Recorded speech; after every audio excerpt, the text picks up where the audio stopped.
আমার এরপরে আসেন আল্লাহ তাআলা আপনাকে আমাকে কি দিয়েছেন।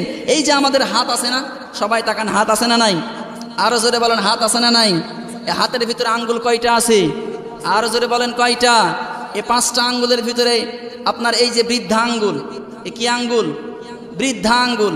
এই বৃদ্ধা আঙ্গুলের ভিতরে আল্লাহ সুবহানাহু ওয়া তাআলা রেখা দিয়েছেন 157টা। কয়টা? কথা বলেন কয়টা? 157টা রেখা দিয়েছে। এটাকে বলি আমরা ফিঙ্গারপ্রিন্ট, নাকি বলেন? সারা পৃথিবীতে এখন 800 কোটি ওপরের মানুষ। এই আমার আঙ্গুলের ফিঙ্গারপ্রিন্টের ভেতরে আপনার সাথে আমার কোনো মিল আছে? কথা বলেন, মিল আছে? আল্লাহ তাআলা বলেন যে বান্দা, তোর শরীরের সঙ্গে আরেকজনের শরীরের মিল নেই, শুধু আরেকজনের না, তাম পৃথিবীর মানুষের ফিঙ্গারপ্রিন্টের সঙ্গে আপনার ফিঙ্গারপ্রিন্ট মিলবে না। তাহলে কিয়ামতের মাঠে কে আপনাকে তরাবে? একমাত্র আল্লাহ ছাড়া। কথা বলেন ঠিক কিনা? আল্লাহ ছাড়া কেউ আপনাকে তরাতে পারে? ইয়াউমা ইয়াফিরুল মারউ মিন আখি ওয়া উম্মিহি ওয়া আবি ওয়া সাহিবাতিহি ওয়া বানি লিকুল্লি ইমরিইম মিনহুম ইয়াউমা ইযিন শাআনুন ইউগনি। সব কিয়ামতের মাঠে আপনাকে দেখে দৌড়ে পালিয়ে যাবে। ভাই বলেন, মা বলেন, বাবা বলেন, আত্মীয় স্বজন সবাই আপনাকে দেখে পালিয়ে যাবে।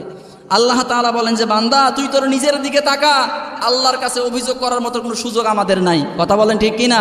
দ্বিতীয় নম্বরে আল্লাহ সুবহানাহু ওয়া তাআলা বলেন, বান্দা তোরে আমি কথা বলার জন্য কণ্ঠ দিয়েছি। কি দিয়েছি? সবাই বলেন কি দিয়েছি? এই যে কণ্ঠ আছে, এই কণ্ঠটার ভিতরে আল্লাহ তাআলা 27টা স্তর রেখেছে। কয়টা? সবাই বলেন কয়টা? একটা কথা তৈরি হতে, মানে আমি, এই যে আমি কথাটা বললাম, 27টা স্তর পাড়ি দেওয়া লেগেছে একটা কথা তৈরি হতে। একটা দুর্বল হাদিসের ভিতরে বলা হয়েছে যে এই 27টা স্তরে 27টা ফেরেশতা আমার আল্লাহ নিয়োজিত রেখেছে। একটা ফেরেশতাকে যদি বলে এই সরে আই, তোর চাকরি আমি ডিলিট করে দিলাম, আপনি আর কথা বলতে পারবেন না। অথচ কথা বলার শক্তি দিয়েছে কে? আরো জোরে বলেন কে? আরে পৃথিবীর জমিনের মানুষ কথা বলে আল্লাহর বিরুদ্ধে, নবীদের বিরুদ্ধে, রাসূলদের বিরুদ্ধে, ঠিক কিনা? আল্লাহর বিরুদ্ধে কথা বলে। আল্লাহ জবান দিয়েছে, আল্লাহর বিরুদ্ধেই কথা বলে, আল্লাহর কাছে অভিযোগ করে। এরপরে আপনি আপনার শরীরের দিকে আরো তাকান। আল্লাহ সুবহানাহু ওয়া তাআলা বলেন যে বান্দা তোরে আমি জিহ্বা দিয়েছি। কি দিয়েছি? সবাই বলেন জিহ্বা দিয়েছি। এই জিহ্বার ভিতরে এখন বৈজ্ঞানিক গবেষণা করে বের করেছে, জিহ্বার ভিতরে 357টা চিকন চিকন সূক্ষ্ম সূক্ষ্ম দাগ আছে না? 357টা দাগ আছে। আল্লাহ তাআলা এই জিহ্বার ভিতরে কি দিয়েছেন আপনি কোনোদিন ভেবেও দেখলেন না। 357 প্রকারের খাবারের স্বাদ এই জিহ্বা একবারে বলে দিতে পারে। সুবহানাল্লাহ বলতে পারলেন না?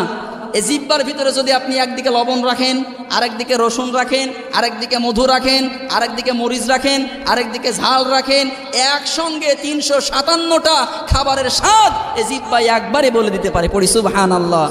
বান্দা তুমি আল্লাহর কাছে কি অভিযোগ করো? এই জন্য আল্লাহ তাআলা বলেন যে আলা লানাতুল্লাহি আলাল কাযিবিন। বান্দা যখন এই জিহ্বা দিয়ে মিথ্যা কথা বলে, আমি আল্লাহ ওই বান্দার উপরে লানত করতে থাকি। পড়ি নাউযুবিল্লাহ। আপনি নিজের দিকে তাকান, আল্লাহ তাআলা কতটা আপনাকে মহাব্বত করেছে, ভালোবেসেছে। এরপরে আসেন, আল্লাহ তাআলা আমাদেরকে 2টা চক্ষু দিয়েছে। কথা বলেন ঠিক কিনা? এই 2টা চক্ষুর ভিতরে 1,70,000 চিকন চিকন রগ দিয়েছেন আমার আল্লাহ। কত দিয়েছেন? 1,70,000 চিকন চিকন রগ দিয়েছে। সূরা নাবার ভিতরে আপনি পাবেন ওয়াজআলনা নাওমাকুম সুবাতা। বান্দা যখন ঘুমিয়ে যায় আমি তখন তার ক্লান্ত দূর করে দিই। তার মানে এই যে চোখ দিয়ে যখন আমরা ঘুমাই, এই রগগুলো আমার আল্লাহ সতেজ করে যায়, একেবারে সুন্দর। সারাদিন যখন আমরা তাকাই, চোখের একটা খাস্তানি আছে না? রাত্রিবেলা যখন ঘুমাই আল্লাহ তাআলা চোখটা একেবারেই শীতল করে দেয়। রাত্রে করেছে আল্লাহ তাআলা চক্ষু শীতল করার জন্য। দুঃখজনক হলেও সত্য, 1,70,000 চিকন চিকন রগ দিয়েছেন আমার আল্লাহ চোখের ভিতরে। এই যে ক্যান্সার হয়, ডায়াবেটিস হয়, আপনার রাত্রে জ্বর হয়, সারাদিন ঘুমায়, সারা রাত ফেসবুকে মোবাইল দেখে। কথা বলেন ঠিক কিনা? আগের দিকে আপনি তাকান, মাগরিবের নামাজ পড়ে, খাওয়া দাওয়া করে, এশার নামাজ পড়েই ঘুম, আর কোনো কথা নাই। আমাদের দাদারা বাবারা এরা করতো। আর এখন সারা রাত জেগে ফজরের সময় আজান যখন হয় তখন ওই ভদ্রলোকের ছেলে ঘুমায়। কথা বলেন ঠিক কিনা? তো ওর ক্যান্সার হবে না, কার ক্যান্সার হবে?